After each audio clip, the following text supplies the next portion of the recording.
فیض شاہ جہاں صدائے رمضان۔ بسم اللہ الرحمن الرحیم۔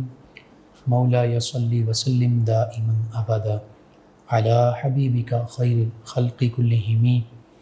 یا ربی بالمصطفیٰ بلغ مقاصدنا واغفر لنا ما مضى یا واسع الکرم۔ السلام علیکم ناظرین و سامعین کرام، 9 نیوز HD کے لائیو اسٹوڈیو سے رمضان المبارک کی اسپیشل ٹرانسمیشن صدائے رمضان کے آج کے پروگرام کے ساتھ آپ کی خدمت میں حاضر ہے آپ کا میزبان محمد لقمان رضا۔ ناظرین و سامعین، رمضان المبارک کا پہلا عشرہ رحمت، دوسرا عشرہ مغفرت اور تیسرا عشرہ جہنم سے آزادی۔ رحمت سمیٹنے کی کوشش کی، مغفرت سمیٹ رہے ہیں، اور پھر جہنم سے آزادی کا عشرہ بھی انشاءاللہ ہماری زندگیوں کا حصہ ہوگا۔ اللہ سبحانہ وتعالی ہمیں عبادات خشوع و خضوع کے ساتھ کرنے کی توفیق بھی عطا فرمائے، لیکن اس کے ساتھ ساتھ معاشرتی حوالے سے، اخلاقی حوالے سے جو معاملات ہیں انہیں بھی ہم نے درست کرنا ہے۔ بالخصوص آج کے ہمارے معاشرے میں ایک بیماری، ایک برائی حد سے زیادہ تجاوز کر چکی ہے، جس کے اسباب اور محرکات مختلف ہو سکتے ہیں۔ اس میں نفرت بھی ہے، اس میں حسد، بغض اور کینہ بالخصوص یہ ہماری دلوں کے اندر پنپ رہا ہے، اور بعض اوقات بلا وجہ ہوتا ہے، بعض اوقات کوئی نہ کوئی وجہ ہوتی ہے، اور وہ وجہ بھی اتنی خاص نہیں ہوتی۔ لیکن ہم مسلمان کہ جن کے بارے میں اللہ کے پیارے حبیب صلی اللہ علیہ وسلم نے فرمایا تھا لا ایمان لمن لا محبت له، اور 3 مرتبہ ارشاد فرمایا تھا کہ ایمان نہیں ہے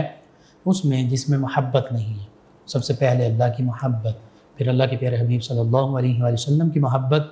پھر اہل بیت کرام علیہم رضوان، صحابہ کرام علیہم رضوان، اولیاء اللہ کی محبت، اور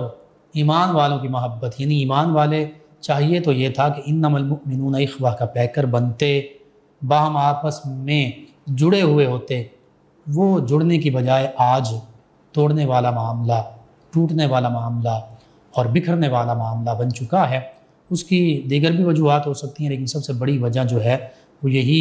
دلوں میں نفرتیں، قدورتیں، حسد، بغض، کینہ پیدا ہو چکا ہے۔ اللہ رب العزت نے قرآن مجید فرقان حمید میں بھی ان بیماریوں کی مذمت فرمائی، اور پھر احادیث مبارکہ بھی اس حوالے سے ہمارے سامنے موجود ہیں۔ نبی کریم صلی اللہ علیہ وسلم نے مذمت بھی فرمائی۔ آقا کریم صلی اللہ علیہ وسلم کا خود اپنا اسوہ حسنہ، صحابہ کرام علیہم رضوان کی مبارک زندگیاں وہ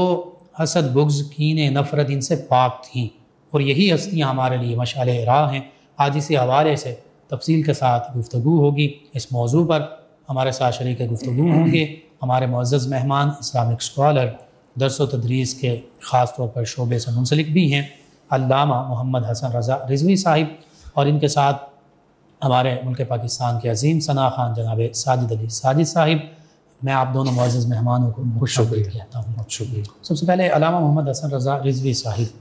حسد کیا ہے، بغض اور کینہ کیا ہے، عام فہم مفہوم اس کا کیا ہے؟ چونکہ ہمارے معاشرے میں یہ پنپ رہا ہے، بڑھ رہا ہے، یہ بیماری پھیل رہی ہے، تو اس بیماری کا پتہ تو ہو۔ بعض اوقات لوگ اس کو اتنا بڑا گناہ بھی تصور نہیں کرتے، عام معمولات کا سمجھ کر اسے اگنور کر رہے ہوتے ہیں، درگزر کر رہے ہوتے ہیں۔ تو اس حوالے سے ہمیں سب سے پہلے پتہ چل جائے حسد کیا ہے، بغض اور کینہ کیا ہے۔ بسم اللہ الرحمن الرحیم۔ سب سے پہلے تو مفتی لقمان رضا صاحب آپ کی خدمت میں سلام محبت، اور رمضان المبارک کا یہ دوسرا عشرہ مغفرت ہے، اور اس کے اندر اللہ رب العزت ہماری مغفرت فرماتا ہے، ہر کسی کی نہیں، اس کی جو چاہتا ہے کہ میری مغفرت ہو جائے۔ تو میں سب سے پہلے تو دعا کرتا ہوں اللہ تعالیٰ رمضان المبارک کی بابرکت گھڑیوں کا صدقہ آپ کے اور میرے دنیاوی درجات میں بھی اور اخروی درجات میں بھی اضافہ فرمائے، اور ہمیں رمضان المبارک کی برکات نصیب فرماتے ہوئے آپ کی ٹیم کے جملہ کاوشوں کو اپنی بارگاہ میں قبول فرمائے۔ تو آپ نے بڑا خوبصورت موضوع چنا ہے آج بھی۔ سب سے پہلے تو ہم اس کی تعریفات جان لیتے ہیں کہ حسد کیا ہے۔ حسد جو ہے یہ 3 الفاظ کا مجموعہ ہے، ہا، سین، دال۔ ٹھیک ہے۔ اب ہمارے جو سادہ لوگ ہیں جو حسد کرتے ہیں وہ سمجھتے ہیں کہ حسد کا تعلق صرف ان 3 الفاظ کے ساتھ ہے، اس سے آگے اس کی کوئی تعریف نہیں ہے، کوئی ڈیفینیشن نہیں ہے۔ اور اگر آپ نے جیسے فرمایا کہ عام فہم انداز میں اس کی تعریف آپ کے سامنے عرض کروں تو کسی انسان جس کو اللہ نے کوئی دولت دی ہے، کوئی نعمت عطا فرمائی ہے، کوئی جو ہے اللہ رب العزت نے خاص فضل فرمایا ہے، تو اس کو دیکھ کے اپنے دل میں اس کی خواہش پیدا کرنا، اور نہ صرف خواہش پیدا کرنا بلکہ یہ دعا کرنا اور یہ جو ہے وہ تمنا رکھنا کہ اس سے وہ نعمت چھین جائے اور وہ میرے پاس آ جائے، یا یہ کہنا کہ اللہ رب العزت نے وہ نعمت اسے کیوں عطا فرمائی، اس کا مصداق یا اس کا حقدار تو میں تھا، یا یہ کہنا کہ شاید اللہ رب العزت نے نعوذ باللہ کہ میرے ساتھ ظلم کیا ہے اور اس کے ساتھ اللہ نے بھلائی کی ہے، پتہ نہیں اللہ کا میں نے کیا بگاڑا ہے، نعوذ باللہ من ذالک۔ یہ تعریف ہے جو عام فہم انداز میں حسد کی جاتی ہے۔ اب حسد جو ہے یہ ہمارے لوگ کرتے ہیں لیکن ان کو پتہ نہیں چلتا کہ ہم حسد کر رہے ہیں، اور پتہ کیا کہیں گے کہ یار اس کے پاس یہ دولت ہے، اس کو اللہ نے یہ گاڑی دی ہے، اس کو اللہ نے یہ بنگلہ عطا کیا ہے، چلو ہمیں کیا۔ اب یہ 2 لفظ بول کے ہم اپنے من کی جو بڑاس ہے وہ تو نکال لیتے ہیں، لیکن ہمیں اندازہ نہیں ہوتا کہ ہم اس کے پیچھے، اس کے بیہائنڈ کتنا بڑا گناہ کر رہے ہیں۔ اور اللہ کے پیارے محبوب صلی اللہ علیہ وسلم نے ارشاد فرمایا کہ حسد نیکیوں کو اس طرح کھا جاتا ہے جس طرح لکڑیاں آگ کو کھا جاتی ہیں، اور جس طرح آگ جو ہے وہ لکڑیوں کو کھا جاتی ہے، اس طرح اللہ کے پیارے محبوب صلی اللہ علیہ وسلم نے فرمایا۔ اور اسی طرح کینہ جو ہے وہ بغض جو ہے، یہ دونوں ایک ہی چیزیں ہیں۔ یہ بھی اسی طرح ہی ہے کہ جب انسان کسی کے ساتھ کوئی معاملات کرتا رہتا ہے اور اچانک کیا ہوتا ہے کہ دوسرا جو میرا بھائی ہے وہ تھوڑا نعمتوں کے حوالے سے آگے بڑھ گیا، وہ آسودہ ہو گیا، میں ابھی تک وہیں ہوں۔ اور اگر میں یوں سمجھوں یا کوئی انسان یہ سمجھے کہ میرا جو بھائی ہے میرے ساتھ کاروبار کر رہا تھا، ہم نے کاروبار تو اکٹھا شروع کیا تھا لیکن آج میں وہیں کا وہیں ہوں، اس نے گاڑیاں بھی بنا لی، بنگلے بھی بنا لیے، اور اس کے پاس جو ہے وہ اللہ نے اسے اولاد بھی عطا کر دی، اچھی بیوی بھی، اچھا گھر بھی عطا کر دیا، تو یہ میرے پاس کیوں نہیں ہے؟ تو میں کیا کرتا ہوں، یا کوئی بھی انسان جس کی میں مثال دے رہا ہوں، وہ کیا کرتا ہے کہ اپنے من کی پیاس یا بڑاس کو بجھانے کے لیے کیا کرتا ہے کہ اس سے انتقام لینا شروع کر دیتا ہے، اس کے معاملات میں روڑے اٹکانا شروع کر دیتا ہے، اس کے معاملات میں جو ہے وہ مشکلات کھڑی کرنا شروع کر دیتا ہے، اس کے معاملات میں جو ہے وہ کوئی نہ کوئی اس طرح کا معاملہ کرنا شروع کر دیتا ہے جس سے اس کے معاملات جو ہیں وہ صحیح طریقے سے چل نہیں پاتے، مشکل اور رکاوٹ آ جاتی ہے، مشکلات، بالکل مشکلات اور رکاوٹیں کھڑی کر دیتا ہے۔ اس کو کہتے ہیں بغض اور کینہ۔ اب دیکھتے ہیں کہ اللہ کے پیارے محبوب صلی اللہ علیہ وسلم اور اللہ رب العزت نے ان چیزوں کے بارے میں ان سے منع کرتے ہوئے کیا ارشاد فرمایا، مذمت کیسے فرمائی۔ اب حضرت ابراہیم علیہ السلام کو اللہ رب العزت نے کتاب حکمت عطا فرمائی، ان پہ فضل فرمایا، ان پہ اپنی رحمت فرمائی، ان کو اپنے انعام سے نوازا، تو ان کی جو قوم تھی اور ان کے جو رشتہ دار تھے وہ ان سے حسد کرنے لگ گئے اور طرح طرح کی جو ہے وہ خرابیاں پیدا کرنے لگ گئے۔ تو اللہ رب العزت نے سورۃ النساء کی آیت نمبر 54 میں 54 میں اللہ رب العزت نے فرمایا کہ ام یحسدون الناس علی ما آتاہم اللہ من فضلہ فقد آتینا آل ابراہیم الکتاب والحکمہ وآتیناہم ملکا عظیما۔ اللہ رب العزت فرماتا ہے کہ تم اس چیز سے حسد کر رہے ہو جو تم نے نہیں، اس نے نہیں، زید نے نہیں، بکر نے نہیں، بلکہ اللہ رب العزت نے خود ان کو عطا فرمائی ہے، اپنے فضل سے عطا فرمائی ہے، اور نہ صرف کتاب عطا فرمائی بلکہ کتاب اور حکمت کا لفظ بھی اضافہ فرمایا کہ اللہ رب العزت نے ان کو کتاب بھی عطا فرمائی، حکمت بھی عطا فرمائی، اور آگے فرمایا کہ فقد آتینا آل ابراہیم الکتاب والحکمہ وآتیناہم ملکا عظیما۔ یہ خاص جو ملک عظیم کی بات کی ہے، ان کو چونکہ سلطنت بھی اللہ رب العزت نے عطا فرمائی، مملکت بھی عطا فرمائی، تو ان کے رشتہ دار اور جو دائیں بائیں جاننے والے لوگ تھے وہ ان کے حسد کرنے لگے۔ تو اللہ رب العزت نے سورۃ النساء کی آیت نمبر 54 میں ان کو مخاطب کرتے ہوئے یہ تنبیہ فرمائی کہ تم اس چیز سے حسد نہیں کر سکتے جو اللہ نے اپنے فضل اور رحمت سے ان کو عطا فرمائی ہے۔ اور اسی طرح قرآن مقدس کی سیکنڈ لاسٹ سورت ہے سورۃ الفلق، اس کے اندر اللہ رب العزت نے فرمایا ہے کہ وَمِن شَرِّ حَاسِدٍ إِذَا حَسَدَ۔ اب اگر اس کا اگلا اور پچھلا حصہ دیکھا جائے تو اس کے مفاہیم اور ملتے ہیں، لیکن اللہ رب العزت نے یہ آیت کیوں نازل فرمائی کیونکہ یہ اللہ رب العزت کے علم میں تھا کہ میں جو لوگ پیدا کر رہا ہوں ان میں کم ظرف بھی ہوں گے، ان میں اعلیٰ ظرف بھی ہوں گے۔ اعلیٰ ظرفوں کے لیے اللہ رب العزت نے فرماتا ہے جو صبر کرتا ہے، شکر کرتا ہے اور اللہ کی نعمتوں پہ جو ہے وہ اکتفا کرتے ہوئے اپنی زندگی بسر کرتا ہے، تو میں ان کو دنیا و آخرت کے خزانے عطا فرماؤں گا، ان کو میں جنت کی کنیاں بھی عطا کروں گا، اور جنت کے اندر جتنی نعمتیں اور بہاریں ہیں میں ان کو عطا کروں گا۔ اور یہ جو آیت نازل فرمائی وَمِن شَرِّ حَاسِدٍ إِذَا حَسَدَ، اس کے اندر اس کو نازل فرمانے کا مقصد یہ ہے کہ اللہ رب العزت ہمیں بتا رہا ہے کہ حسد جو ہے یہ آج کی پیداوار نہیں ہے، بلکہ حسد تب بھی تھا جب اللہ رب العزت نے اپنے انعام و اکرام کا سلسلہ دینا شروع کیا تھا۔ اور ہمیں اس سے پتہ چلتا ہے کہ اس کی مذمت آج نہیں ہے، اس کی مذمت آج سے 1450 سال پہلے کی گئی، اور وہ کر کے بتایا گیا کہ قیامت تک اور قیامت تک آنے والے انسانوں پر جو میں رحمت کروں گا، جو میں فضل کروں گا، جو میں ان کو انعام عطا فرماؤں گا اور جو میں ان کو نعمت عطا فرماؤں گا، اگر تم ان پہ صبر کرو گے، شکر کرو گے اور رب سے صرف اتنی دعا کرو گے کہ یا اللہ اگر میرے حق میں بھی یہ بہتر ہے تو مجھے بھی عطا فرما، اور اگر میرے حق میں بہتر نہیں ہے تو جس کو تو نے یہ نعمت عطا فرمائی ہے اس کے حق میں اس کو بہتر فرما۔ تو اگر تم یہ معاملہ کرو گے، یہ سوچ رکھو گے، یہ نیت رکھو گے تو میں تمہیں اور عطا کروں گا۔ اور ایک مقام پہ فرمایا لَإِن شَكَرْتُمْ لَأَزِيدَنَّكُمْ، اگر تم میری نعمتوں پر شکر بجا لاؤ گے تو میں تمہاری نعمتوں میں اضافہ کر دوں گا۔ جی علامہ صاحب بہت خوبصورت آپ بات کی آپ نے کہ اس کی تاریخ پرانی، آپ یہ دیکھیے قابیل اور حابیل کا معاملہ، اس میں بھی یہی ہمیں نظر آتا ہے، بالکل ایسے ہی ہے کہ جس کی وجہ سے وہ پہلا قتل ہوا، یعنی پہلی برائی کے پیچھے بھی محرکات یہی نظر آ رہا ہے۔ بالکل ایسے ہی ہے قبلہ، یہ جو تمام واقعات ہیں قرآن و حدیث کی روشنی میں ہمیں ملتے ہیں، اس سے ہمیں یہی پتہ چلتا ہے۔ اور آپ یہ سمجھیں دیکھیں کہ حسد جو ہے یہ جیسا میں نے آغاز کیا کہ ہا سین دال، بظاہر یہ 3 الفاظ کا مجموعہ ہے، بالکل چھوٹا سا، ایک سانس میں پڑھا جانے والا، لیکن کیا ہے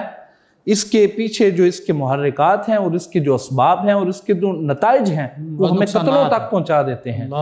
وہ قتل گاہ تک ہمیں لے جاتے ہیں، جس طرح آپ نے حوالہ دیا۔ تو اسی طرح آج جب کسی سے حسد کرتے ہیں، اب حسد جو ہے یہ علماء اور مفسرین کرام نے نا اس کی مزید تفصیل بیان کی، تو اس میں فرمایا کہ حسد آغاز جب ہوتا ہے نا، حسد بندہ کرتا ہے تو وہ بالکل لائٹ سا ہوتا ہے کہ یار اس کے پاس یہ چیز ہے، کاش یہ میرے پاس بھی ہوتی، یار یہ اس کے پاس چیز ہے یہ ہونی نہیں چاہیے،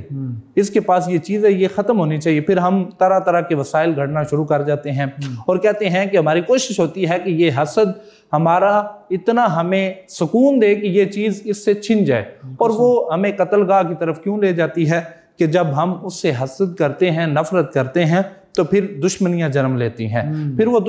دشمنیاں پروان چڑھتی ہیں، اور پھر وہ جو ہے وہ لڑائی اور جھگڑے اور فساد تک ہمیں لے جاتی ہیں، اور پھر کیا ہوتا ہے، پھر یا وہ فریق ایک دوسرے کی جان لے لیتا ہے یا پھر وہ ازلی اور ابدی دشمن بن جاتے ہیں، اور بعد کا تو وہ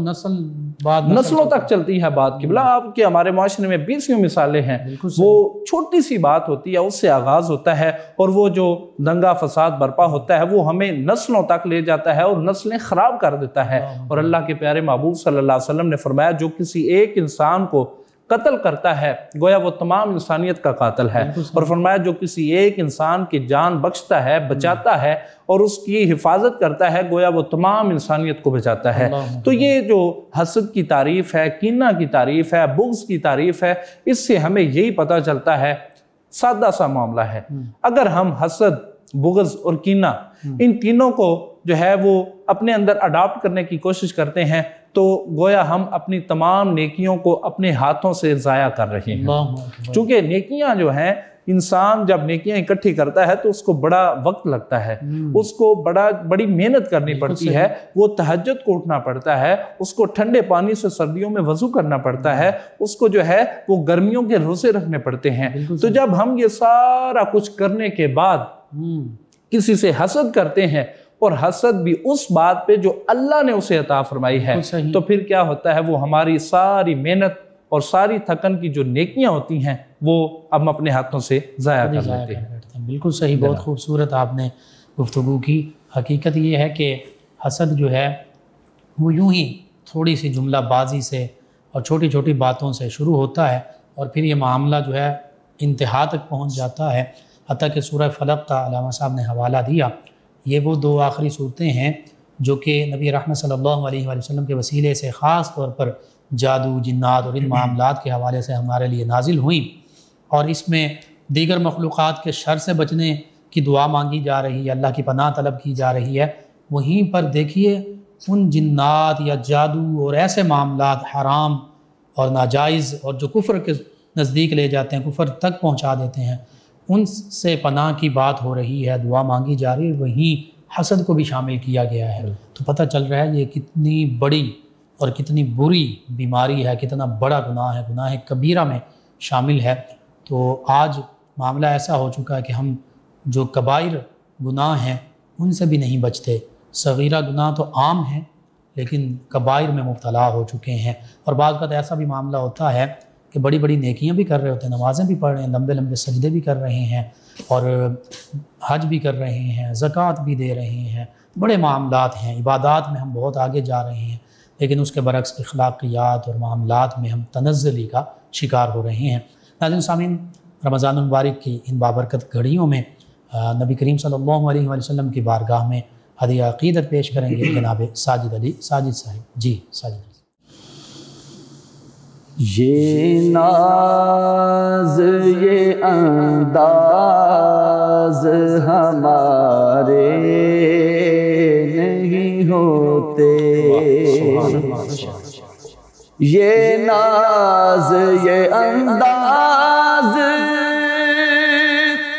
ہمارے نہیں ہوتے،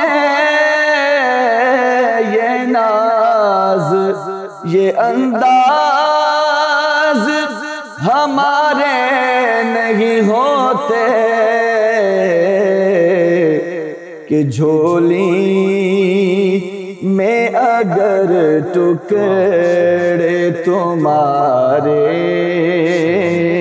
نہیں ہوتے، آقا جھولی میں اگر ٹکڑے تمہارے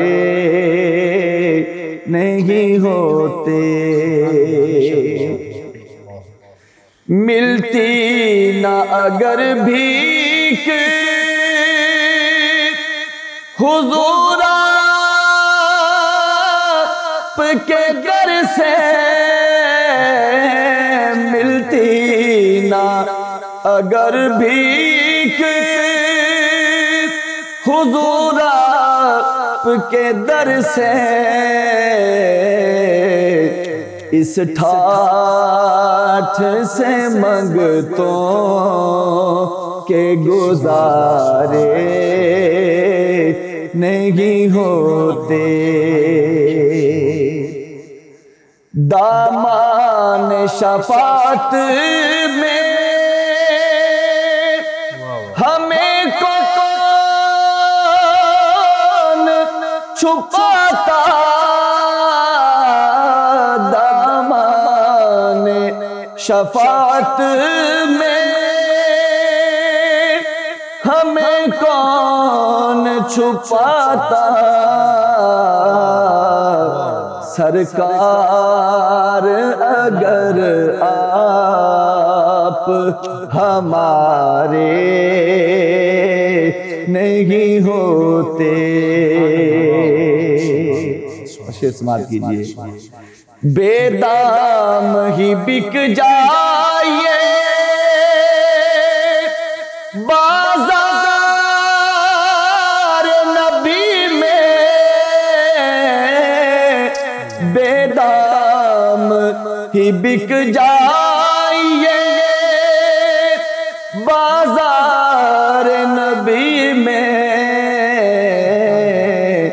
کہ اس شان کے سودے میں خسارے نہیں ہوتے، جب تک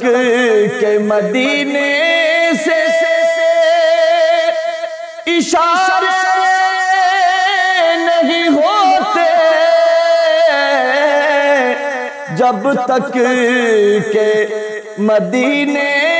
سے اشارے نہیں ہوتے، ارے روشن کبھی قسمت کے ستارے نہیں ہوتے، وہ چاہے بلا لے جسے، یہ ان کا کرم ہے، وہ چاہے بلا لے جسے، یہ ان کا کرم ہے، ارے بے اذن مدینے کے نظارے نہیں ہوتے، خالد یہ تصدق ہے فقط نعت کا، ورنہ خالد یہ تصدق ہے فقط نعت کا، ورنہ ارے محشر میں تیرے بار نیارے نہیں ہوتے، جھولی میں اگر ٹکڑے تمہارے نہیں ہوتے۔ ناظرین، 9 نیوز HD کے لائیو اسٹوڈیو سے رمضان المبارک کی یہ اسپیشل ٹرانسمیشن صدائے رمضان آپ کی خدمت میں پیش کی جا رہی ہے، اور ہمارے اس معاشرے کا بہت اہم اور حساس موضوع حسد، بغض اور کینے کی مذمت، اس پر گفتگو ہو رہی ہے۔ حقیقت یہ ہے کہ آج جو ایسا معاملہ ہو گیا، ہم ایسی اخلاقی گراوٹ کا شکار ہو گئے کہ قریبی رشتہ دار بعض اوقات بھائی سے حسد کر رہا ہوتا ہے، دیگر قریبی رشتہ دار وہ حسد میں، بغض میں مبتلا ہوتے ہیں اور چاہتے یہی ہیں کہ ہمارے رشتہ داروں کے پاس جو اللہ تعالیٰ کی نعمتیں ہیں ان سے چھین جائیں۔ اسی طرح اس سے آگے بڑھیے تو دوستوں میں بھی بعض اوقات یہ معاملہ پیدا ہو جاتا ہے، اور بعض اوقات کولیگز مختلف، چاہے تجارت میں ایک دوسرے کے کولیگ ہیں، جاب میں ایک دوسرے کے ساتھی ہیں، کہیں بھی پڑھنے پڑھانے میں، دیگر معاملات میں، اور معاشرے کی یہ تنزلی دیکھیے کہ یہ معاملہ آج علماء میں بھی، بڑی میں یہ معذرت کے ساتھ کہہ رہا ہوں، علماء بھی آج بعض اوقات، کہیں اچھے بہت اچھے بھی علماء موجود ہیں، لیکن بعض اوقات علماء میں یہ حسد بہت زیادہ پایا جاتا ہے، یعنی طبقہ علم میں۔ اب یہ علماء دین کے حوالے سے بھی ہو سکتے ہیں اور دنیاوی علوم کے حوالے سے بھی، لوگ اسکالر جو ہیں دنیاوی علوم کے وہ بھی ہو سکتے ہیں، یعنی کمپٹیشن کو ہم نے کہا کہ کمپٹیشن کا دور ہے، لیکن اس کمپٹیشن کو اس کی حدود و قیود ہم نے کوئی مقرر نہیں کی، اور وہ کمپٹیشن جو کہ ایک پازیٹیو وے میں ہونا چاہیے تھا، وہ کمپٹیشن نیگیٹو رنگ اختیار کر گیا، اور وہ حسد، بغض، کینہ، نفرت ان معاملات تک جا پہنچا۔ بعض اوقات جانتے بوجھتے ہوئے، بعض اوقات انجانے میں ہم ایسے معاملات کر بیٹھتے ہیں۔ اسی حوالے سے اس موضوع کا ہم نے انتخاب کیا۔ جی، علامہ محمد حسن رضا رضوی صاحب قرآن و حدیث کے حوالے سے حسد، بغض، کینے کی مذمت، اور پھر بالخصوص ہمارے معاشرتی رویے کیا رنگ اختیار کر رہے ہیں، اس پر آپ گفتگو فرمائیں۔ جی بالکل مفتی صاحب، آپ نے بڑا خوبصورت سوال کیا ہے، جیسے کہ آپ نے اپنے انٹرو میں بھی اور ابھی آپ نے اپنی گفتگو میں ارشاد فرمایا کہ یہ حسد جو ہے یہ اس کا رنگ اتنا پھیلتا جا رہا ہے کہ پہلے صرف حسد لوگ کیا کرتے تھے اپنے شریکوں سے، اپنے دشمنوں سے، اور اپنے جو ہے وہ دور دراز کے لوگوں سے، تو آج کل یہ جو حسد ہے دشمن ہم نے خود بنائے ہوئے تھے، خود بنائے ہوتے ہیں۔ تو آج کل کیا ہے، بھائی بھائی کا دشمن ہے۔ بھائی کے پاس اگر کوئی دولت ہے، کوئی اللہ کی نعمت آ گئی ہے، کوئی دولت کی فراوانی آ گئی ہے، تو کیا ہوتا ہے، بھائی سے بھائی جلنا شروع کر دیتا ہے، بجائے اس کے کہ تم اپنی کوشش کرو اور اللہ رب العزت سے اپنے لیے مانگو اور محنت کرو۔ لیکن ہم کیا کرتے ہیں، اپنے بھائی سے بغض کرنا اور حسد کرنا شروع کر دیتے ہیں۔ اور اسی طرح ہمارے پڑوس میں اگر کسی کہ گھر کوئی اللہ نے نعمت عطا فرما دی. اور بالخصوص یہاں میں ایک بات عرض کرنا چاہوں گا کہ خواتین میں یہ وہ چیز زیادہ پائی جا رہی ہے. اور زیادہ تر معاملہ یہ ہے کہ کسی کو اللہ نے اگر اولاد دے دی ہے, کسی کو اللہ نے بیٹا عطا کر دیا ہے, کسی کو اللہ نے بیٹی عطا کر دی ہے, اور اس کے ساتھ متصل اسی گھر میں اس کی جو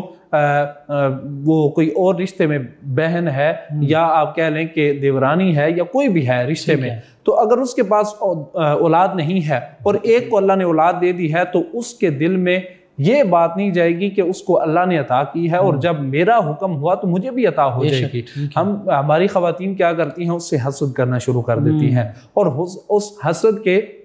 مختلف زاویے اپنانا شروع کر دیتی ہیں, مختلف طریقے سے اپنے جو من کی بڑھاس ہے وہ نکالنا شروع کر دیتی ہیں, اور اس سے بے جا دشمنی لگا لیتی ہیں, اور اس کے کھانے پینے میں, جملہ معاملات میں, شکایتوں کے معاملات میں جو ہے وہ حسد کرنا شروع کر دیتی ہیں. خواتین کو یہ میں ضرور پیغام دینا چاہوں گا کہ اگر آپ کو اللہ نے دولت سے یا اللہ نے اولاد سے محروم رکھا ہے تو اس میں کوئی حکمت ہوگی, اس میں اللہ رب العزت کی ضرور کوئی حکمت ہوگی جس کی وجہ سے اللہ نے آپ کو اولاد نہیں دی. اور جس کے پاس اولاد ہے یا جس کو اللہ نے بیٹا عطا کیا ہے, آپ کا حق نہیں بنتا کہ اس سے آپ حسد کریں. اور اللہ کے پیارے محبوب صلی اللہ علیہ وسلم نے ارشاد فرمایا کہ یہ جو حسد ہے نا,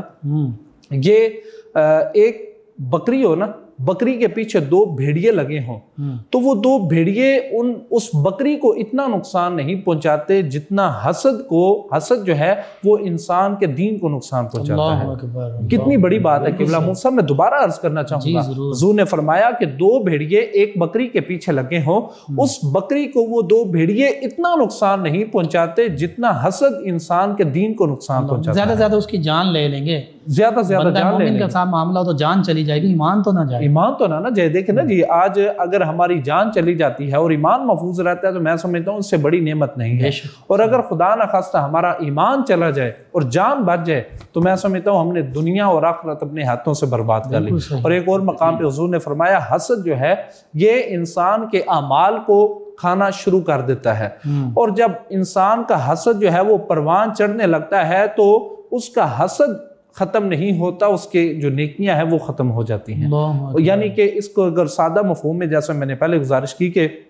حضور نے فرمایا کہ حسد انسان کی نیکیوں کو اس طرح کھا جاتا ہے جس طرح آگ جو ہے وہ لکڑیوں کو کھا جاتی ہے. علامہ صاحب دیکھیے, اس کا مطلب یہ ہے کہ نیکیوں کے لیے, دین کے لیے بھی حسد نقصان دے, اور پھر یہ ایسی آگ ہے کہ وہ بندہ خود اس آگ میں خود جلتا رہتا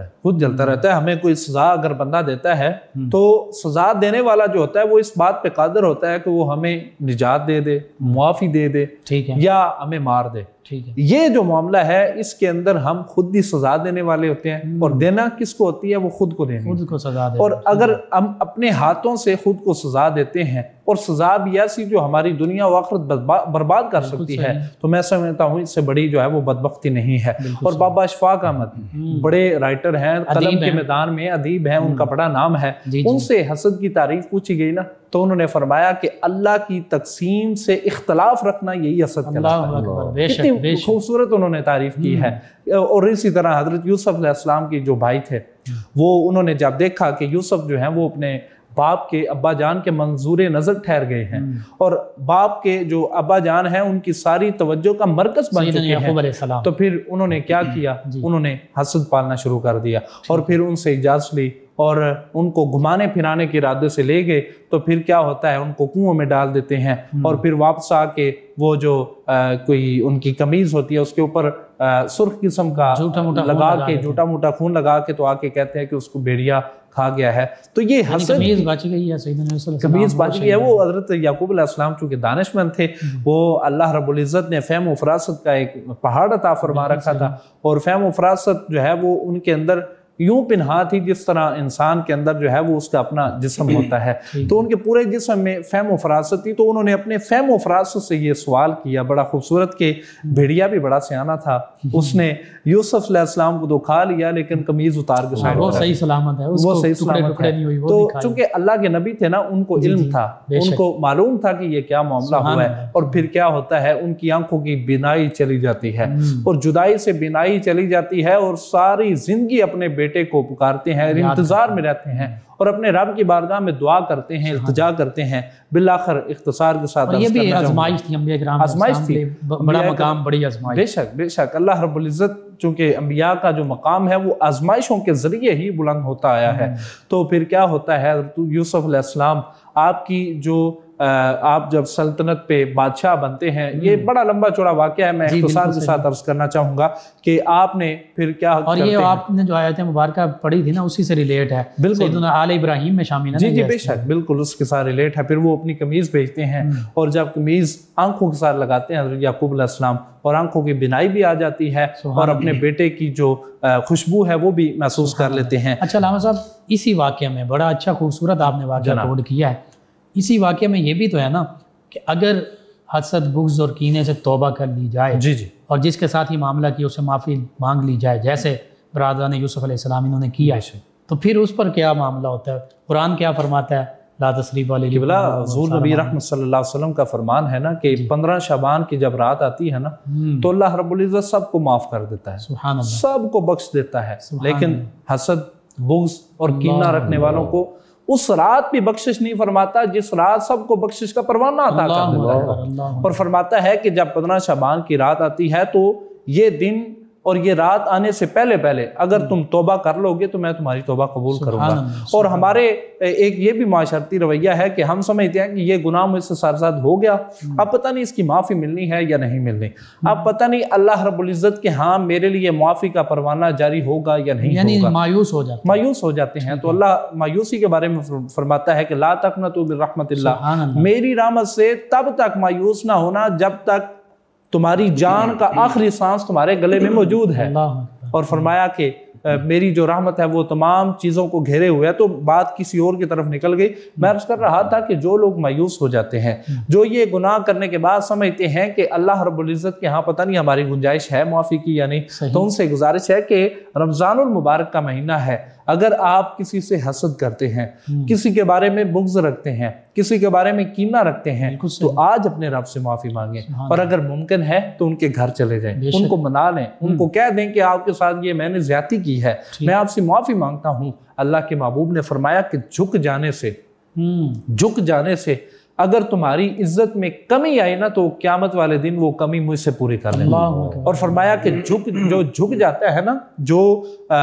حق پہ ہونے کے باوجود جھک جاتا ہے، سرنڈر کر دیتا ہے اور اپنے رب پہ معاملہ چھوڑ دیتا ہے، حضور نے فرمایا قیامت والے دن جب نفسا نفسی کا عالم ہوگا، جب سارے بھوکے پیاسے ہوں گے اور پانی کے ایک گھونٹ کو ترس رہے ہوں گے، فرمایا جو حق پہ ہوتے ہوئے سرنڈر کر دیتا ہے میں اسے اپنے ہاتھوں سے حوض کوثر سے جام عطا کروں گا۔ اللہ کے پیارے محبوب صلی اللہ علیہ وسلم نے اتنے مقامات پہ فرمایا، اور ایک مقام پہ فرمایا یہ جو رشک ہے نا، یہ جو حسد بھی اس کو کہہ سکتے ہیں، لیکن ہم رشک کا جو لفظ ہے یہ زیادہ استعمال کریں گے، بالکل صحیح، احتیاط کرتے ہوئے۔ تو کیا یہ رشک بھی ناجائز ہے؟ یہ رشک کے بارے میں حضور نبی رحمت صلی اللہ علیہ وسلم نے فرمایا کہ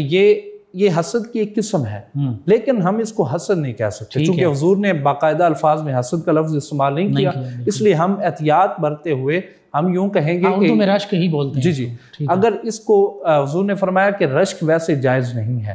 کسی پہ رشک کرنا کہ یار اس کے پاس یہ چیز ہے کتنا اچھا ہے یا کتنا لکی ہے یہ میرے پاس کاش ہوتی، حضور نے فرمایا رشک جائز نہیں ہے، مگر دو مقامات، ٹھیک ہے، دو مقامات پہ رشک کرنا جائز بھی ہے، بلکہ جائز کے ساتھ ساتھ اللہ رب العزت اجر عظیم بھی عطا فرماتا ہے۔ وہ کون سے مقامات ہیں؟ حضور نے فرمایا ایک تو یہ کہ جو قرآن کی تلاوت کرتا ہے، آپ اس کو دیکھتے ہیں وہ قرآن کی تلاوت کر رہا ہے اور اس نے بیٹھے بٹھائے ایک پارہ قرآن کی تلاوت کی ہے، آپ رشک کرتے ہوئے 2 پارے قرآن کی تلاوت کریں، یعنی اس سے بڑھ کے جی نیکی کے معاملے میں اگر وہ نیکی کر رہا ہے، قرآن کی تلاوت کر رہا ہے، تو آپ اس پہ رشک کرتے ہوئے اس سے زیادہ اگر تلاوت کرتے ہیں یا نیکی کرتے ہیں تو وہ رشک آپ کے لیے جائز بھی ہے اور آپ کے لیے بخشش کا وسیلہ بھی بنتا ہے۔ دوسرا مقام پوچھا گیا تو حضور نے فرمایا جو اللہ کی راہ میں خرچ کرتا ہے،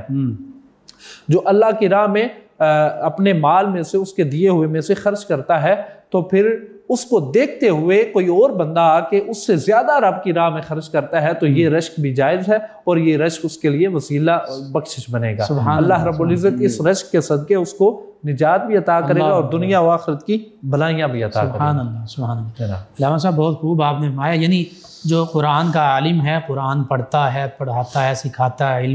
علم دین اور دوسرا سخی، اللہ کی رضا کے لیے اگر یہ کام کر رہے ہیں تو پھر ہمیں بھی دیکھنا چاہیے ہم بھی ان کی طرح زیادہ سے زیادہ دین کا علم پڑھیں، پڑھائیں، سیکھیں، سکھائیں اور اپنی بساط سے بڑھ کر اللہ کے راستے میں بلکہ میں تو یوں عرض کروں گا، چونکہ میں یہ بات پروگرام شروع ہونے سے پہلے بلکہ جب آپ نے مجھے یہ موضوع عطا فرمایا تھا نا، جی جی، تب میں نے یہ بات دل میں ڈالی تھی کہ میں ضرور آپ کی وساطت سے، آپ کی پوری 9 نیوز کی ٹیم کی وساطت سے یہ اپنے ناظرین کو عرض کرنا چاہوں گا کہ رمضان کا مہینہ آیا ہے، اور یہ آج کا پیغام بھی بنے گا۔ جی، یہ آج کا پیغام بنے گا۔ رمضان کے مہینے میں آپ عبادات کریں، آپ روزے رکھیں، آپ جو ہے وہ کثرت کے ساتھ نوافل ادا کریں، لیکن ان تمام چیزوں کا فائدہ آپ کو تب ہوگا جب آپ کا دل جو ہے وہ کینے سے، بغض سے اور حسد سے پاک ہوگا۔ اور اگر آپ کے دل میں کسی کے لیے بغض ہے، کینہ ہے یا حسد کی جو آگ ہے وہ جل رہی ہے، تو پھر آپ جتنے لمبے چوڑے سجدے کر لیں، ساری رات جا کے نوافل کر لیں، قیام کر لیں، پھر آپ کو اللہ رب العزت کی طرف سے کوئی فائدہ نہیں ہوگا۔ اگر آپ چاہتے ہیں کہ عبادات قبول ہوں، روزے قبول ہوں اور آپ کی جو تلاوت ہے وہ قبول ہو، تو آپ کا دل جو ہے وہ پاک ہونا چاہیے۔ یہاں ایک حضور کا اور فرمان عرض کرتا چلوں، حضور نے فرمایا کہ ہر بندہ، اور حضور نے یہاں خود کو بھی شامل کیا، فرمایا کہ ہم چاہتے ہیں کہ ہمارے دل میں نور الہی نازل ہو، ہمارا دل جو ہے وہ نور الہی سے منور ہو، ہمارے دل پہ اللہ رب العزت اپنا نور نازل فرمائے۔ تو حضور نے اس کا چھوٹا سا نسخہ عطا فرمایا، فرمایا تم اپنے دل کو کینے سے، بغض سے اور حسد سے پاک کر لو، اللہ رب العزت براہ راست تمہارے دل پہ اپنے نور کی تجلی نازل فرمائے۔ اور جو دل بوسیدہ ہو چکے ہیں، جو ہمارے جیسوں کے دل بوسیدہ ہو چکے ہیں، مردہ ہو چکے ہیں، ضمیر مردہ ہو چکے ہیں، اللہ کی طرف سے کتنا بڑا پیکج ہے۔ اگر ہم کسی کے لیے دل میں کینہ رکھتے ہیں، بغض رکھتے ہیں یا حسد جیسی بیماری اپنے اندر پالتے ہیں، تو آج یہاں وعدہ کریں، میں بھی وعدہ کرتا ہوں، آپ بھی وعدہ کریں، ہمارے ناظرین بھی وعدہ کریں کہ ان بیماریوں سے بچنا ہے اور ان بیماریوں سے خود کو نجات بھی دینی ہے۔ اس سے کیا ہوگا؟ اس سے ہماری نامہ اعمال میں کوئی کمی رہ بھی گئی تو اللہ ہمارا بیڑا پار کر دے۔ سبحان اللہ، بہت خوبصورت آپ نے پیغام دیا۔ آپ ہی کے بعد سے وقت اگرچہ ختم ہو چکا، اسی جو حدیث مبارکہ آپ نے بیان کی، اس کا عملی پیکر تمام صحابہ کرام تھے، بالخصوص ایک صحابی جو مدینہ طیبہ کے گرد رہتے تھے قریب، آقا کریم نے فرمایا جس نے جنتی کو دیکھنا اس کو دیکھ لو۔ اور ایک صحابی پھر بالخصوص ان کے پاس 3 دن غالباً اور 3 راتیں رہے، عمل دیکھتے رہے، کوئی خاص عبادت نہیں ہے، عام ہی معاملات، نماز جس طرح دوسرے پڑھتے ہیں وہ بھی پڑھ رہے ہیں۔ بالکل۔ تو کہا کہ میں اتنے دن رہا ہوں لیکن تمہارے اندر کوئی خاص عبادت نہیں دیکھی، جس وجہ سے آقا کریم نے فرمایا کہ یہ جنتی ہے۔ تو انہوں نے کہا کہ اے اللہ کے بندے، صحابی رسول، میرے دل میں صبح اور شام، میں رات کو سوتا ہوں تو کسی کا بغض، کینہ میرے دل میں نہیں ہوتا، میں اٹھتا ہوں تو میرے دل میں کینہ اور بغض نہیں ہوتا، یہ جنت کی ضمانت ہے۔ بالکل ایسی ہے، یہ اس طرح ہے کہ میں یہ عرض کرتا چلوں، آپ نے بڑی خوبصورتی کے ساتھ اس کو بیان کیا ہے۔ حضور ایک مجلس میں تشریف فرما ہے، آپ جانتے ہیں میں صرف حصول برکت کے لیے ضرور اپنی زبان کو اس خوبصورت حدیث کے ساتھ معطر کرنے کے لیے عرض کرنا چاہوں گا۔ حضور تشریف فرما ہے، صحابہ کرام کو فرمایا کہ فلاں جو شخص کھڑا ہے وہ جنتی ہے۔ تو صحابہ کرام حیران ہوئے اور حیرانی کے عالم میں سوال کرتے ہیں، یا رسول اللہ اس کا کون سا ایسا عمل ہے؟ تو حضور نے فرمایا وہ جنتی ہے۔ تو ایک صحابی وہ 3 دن کے لیے ان کے مہمان بنتے ہیں اور صرف یہ دیکھنے کے لیے مہمان بنتے ہیں کہ وہ کتنی نمازیں پڑھتے ہیں، وہ کتنے روزے رکھتے ہیں، وہ کتنا قیام کرتے ہیں۔ تو جب وہ 3 دن ادھر رہتے ہیں تو وہ یہ اس نتیجے پہ پہنچتے ہیں کہ وہ نہ تو فرض نماز کے علاوہ نماز پڑھتے ہیں، وہ نہ جو ہے وہ نفلی روزہ رکھتے ہیں، وہ نہ کوئی لمبے چوڑے رکوع و سجود کرتے ہیں۔ 3 دن کے مہمان بننے کے بعد جب وہ واپس آتے ہیں اور واپس آنے سے پہلے اس سے سوال کرتے ہیں کہ تیرے بارے میں اللہ کے محبوب صلی اللہ علیہ وسلم نے یہ فرمایا ہے کہ تو جنتی ہے، یار بتا تو صحیح تیرا کون سا ایسا عمل ہے جس وجہ سے اللہ نے تجھے بیٹھے بٹھائے جنت کا پروانہ عطا کر دیا؟ تو وہ عرض کرتا ہے کہ اور تو کوئی عمل نہیں ہے، بس اتنا ہے کہ میں جب بھی سوتا ہوں میں اپنے ساتھ وابستہ لوگوں اور مخلوق کے خدا کو معاف کر دیتا ہوں اور اب ان سب مخلوقات خدا کے لیے اپنے دل کو پاک کر لیتا ہوں۔ قبلہ مصطفیٰ آخری ایک حدیث پاک کرنا چاہوں گا۔ حضرت عقبہ بن عامر رضی اللہ تعالیٰ عنہ سے مروی ہے کہ حضور نبی رحمت صلی اللہ علیہ وسلم کی بارگاہ میں حاضر ہوئے اور عرض کی، یا رسول اللہ صلی اللہ علیہ وسلم مجھے کوئی نصیحت فرمائیے۔ تو حضور نے فرمایا، اے عقبہ، سل من قطع، وآت من حرمک واعف عمن ظلمک۔ سبحان اللہ، تین کام کر لو عقبہ، میں تمہیں بیٹھے بٹھائے جنت کا پروانہ عطا کرتا ہوں۔ عرض کرتے ہیں یا رسول اللہ ارشاد فرمائیے، فرمایا کہ اس کو معاف کر دو جو اس کے ساتھ جوڑو جو تمہارے ساتھ قطع تعلق ہی کرتا ہے، جو تم سے توڑے اس کے ساتھ جوڑو، اور فرمایا جو تمہیں دینے سے رک جائے تم اسے عطا کرو، سبحان اللہ، اور فرمایا کہ جو تیرے ساتھ ظلم کرتا ہے نا اس کو اللہ کی رضا کی خاطر معاف کر دے۔ یہ تین کام کر لو، اللہ تمہیں جنت کا پروانہ دنیا میں بیٹھے بٹھائے عطا کرے گا۔ تو مفتی صاحب یہ جنت خریدنی کتنی آسان ہے، کتنی آسان جنت، بس اپنے اخلاقیات کو درست کر لیں، معاملات کو درست، کتنا مشکل کام ہے۔ میرے ساتھ کس نے زیادتی کی ہے تو میں اس کا معاملہ اللہ پہ چھوڑتا ہوں اگر، تو یہ 1 سیکنڈ کا عمل ہے، لیکن یہ 1 سیکنڈ کا عمل مجھے جنت کا رستہ دکھا سکتا ہے۔ تو اللہ رب العزت ہمیں ان تمام خرافات سے بچنے کی توفیق عطا فرمائے، اور ہمیشہ ہمیں نور الہی حاصل کرنے کا وسیلہ بھی عطا فرمائے، اور اتنا پاکیزہ دل بھی عطا فرمائے۔ دعا فرما دیجیے امام۔ الحمدللہ رب العالمین والصلاة والسلام علی من کان نبیا وآدم بین الماء والطین، ربنا تقبل منا انک انت السمیع العلیم وتب علینا انک انت التواب الرحیم۔ میرے مالک کریم، رمضان المبارک کا دوسرا عشرہ جاری و ساری ہے، ہمیں اپنے خزانوں سے مغفرت کا خزانہ عطا فرما۔ میرے مالک کریم ہمارے لیے رزق حلال اور رزق فراغ کا وسیلہ بنا۔ میرے مالک کریم تیرا وعدہ ہے اس مہینے میں تو رزق بڑھا دیتا ہے، ہم تیری بارگاہ میں دعا کرتے ہیں کہ ہمیں رزق حلال اور رزق فراغ عطا فرما۔ میرے مالک کریم ہم میں سے جتنوں کے والدین یا والدہ یا والد دنیا سے جا چکے ہیں ان کی بخشش فرما، اور جن کے حیات ہیں ہمیں ان کی قدر عزت کرنے کی توفیق عطا فرما۔ میرے مالک کریم 9 نیوز کی پوری ٹیم کو دن دگنی رات چگنی ترقی عطا فرما۔ میرے مالک کریم تیرا وعدہ ہے جو دین کے کاموں میں 1 قدم چلاتا ہے میری رحمت 10 قدم چل کے آتی ہے۔ میرے مالک ہم نے 1 قدم بڑھا دیا ہے، اب تیرا وعدہ ہے تو 10 رحمتیں آگے بڑھائے گا۔ میرے مالک ہم اس رحمت کے مصداق بننا چاہتے ہیں، ہمیں اس رحمت عطا فرما۔ ربنا فاغفر لنا ذنوبنا وکفر عنا سیئاتنا وتوفنا مع الابرار، وصلی اللہ تعالی علی حبیبہ محمد وعلی آلہ واصحابہ اجمعین برحمتک یا ارحم الراحمین۔ جی ناظرین و سامعین، 9 نیوز HD کے لائیو اسٹوڈیو سے رمضان المبارک کی اسپیشل ٹرانسمیشن کا آج کا پروگرام اختتام پذیر ہوتا ہے۔ اپنے میزبان محمد لقمان رضا، ہمارے معزز مہمان اور ہماری ٹیم کو اجازت دیجیے، اللہ نگہبان۔ آخر میں ہمارے مہمان ثنا خان جناب ساجد علی ساجد صاحب نبی محتشم صلی اللہ علیہ وآلہ وصحبہ وبارک وسلم کی بارگاہ ناز میں گلہائے عقیدت پیش کریں گے۔ جی جناب ساجد۔ بے طلب بھی یہاں ملتی ہے، آتے جاتے بے طلب بھیک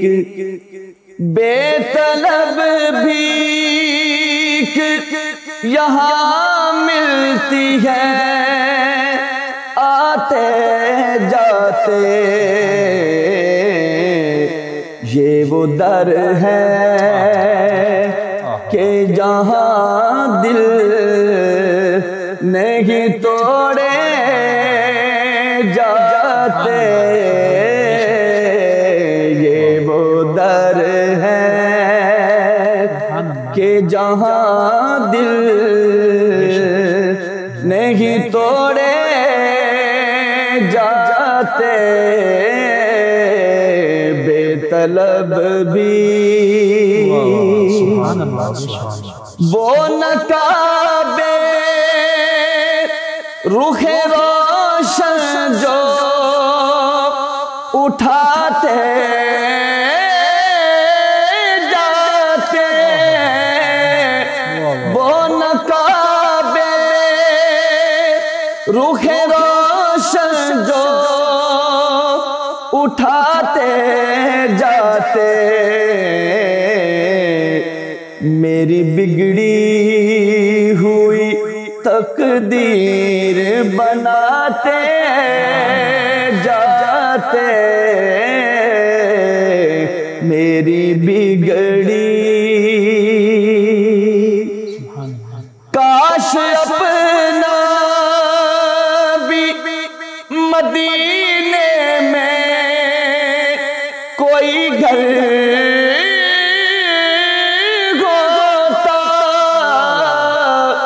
کاش اپنا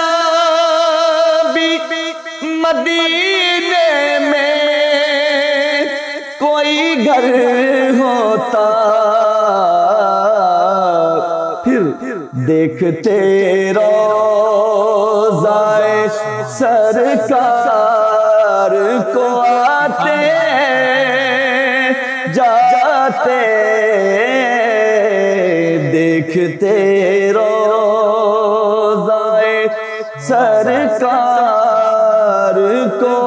آتے جاتے یہ وہ در ہے شہر سرکار کی ہم خاک کے ذرے ہوتے شہر سرکار کی ہم خاک کے ذرے ہوتے ارے آپ کی راہ میں بکھرے ہوئے پائے جاتے یہ وہ در ہے یہ ہے آقا کی عنایت وہ کرم کرتے ہیں یہ ہے آقا کی عنایت وہ کرم کرتے ہیں ورنہ ہم جیسے کہاں در پہ بلائے جاتے ورنہ ہم جیسے کہاں در پہ بلائے جاتے یہ وہ در ہے اپنا مدفن بھی جو بن جاتا مقدر سے بقی حشر میں آپ کے قدموں سے اٹھائے جاتے حشر میں آپ کے قدموں سے اٹھائے جاتے یہ وہ در ہے ہجر طیبہ کے ہے یہ زخم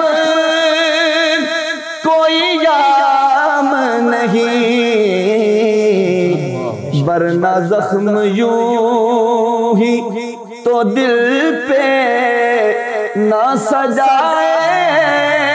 جاتے یہ وہ در ہے کہ جہاں دل نہیں توڑے جاتے یہ وہ در ہے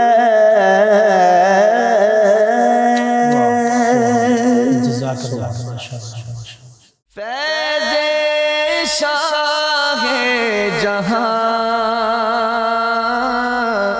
صدائے رمضان